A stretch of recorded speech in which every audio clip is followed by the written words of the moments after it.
আজি হৈছে গোঁসাই বিহু। গোঁসাই বিহুৰ দিনাখনি আমি আলহী খাবলৈ বুলি ওলাই আহিলোঁ আৰু এইকেইদিন একেৰাহে মানে গৰু বিহুৰ দিনাখনিৰ পৰা ফুৰি ফুৰা হৈছে। ব্লগ বনাই ৰাখিছোঁ কিন্তু দিয়া হোৱা নাই। গৰু বিহুৰ দিনাখনি মেলা চাবলৈ গৈছিলোঁ হ'লে তাৰো ব্লগটো আছে, দিয়া হোৱা নাই। আৰু জেঠাই ঘৰত গৈছিলোঁ, জেঠাই ঘৰটো আগতে বহুত ব্লগ দি ৰাখিছোঁ, সেইটো কাৰণে তালৈ যোৱা দিনাখনি ব্লগ নবনালোঁ।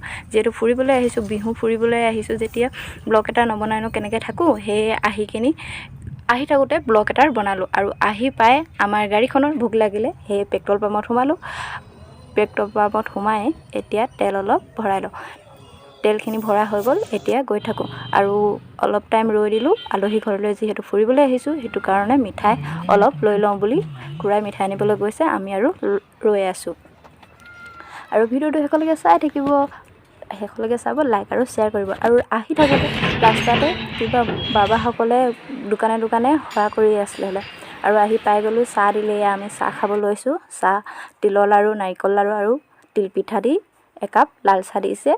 আৰু চাহ তাহ খাই অলপ আমি বহিলোঁ, যিহেতু আমাক ভাত খাবলৈ মাতিছে, সেইটো কাৰণে গৃহস্থ ঘৰে ভাতৰ যা যোগাৰ কৰিছে। আৰু ভাত ৰেডি হৈ গ'ল। এয়া শ্লাড আৰু কুকুৰা মাংস, আলু মটৰ শ্লাড দি আৰু পাপৰ আচাৰ দিছিলে। তেনেকৈ ভাতখিনি খাই আমি ঘৰলৈ আহিলোঁ। আৰু ঘৰলৈ আহোঁতে এটা আমাক উপহাৰ দিছে। উপহাৰটো আছিল দৌমূৰ। আৰু কওঁতে মোৰ উচ্চাৰণটো ভুল হ'ব পাৰে, যিসকলে তেওঁলোকৰ জাতি, তেওঁলোকে যেন দুখ দাই মুখ নধৰে আৰু।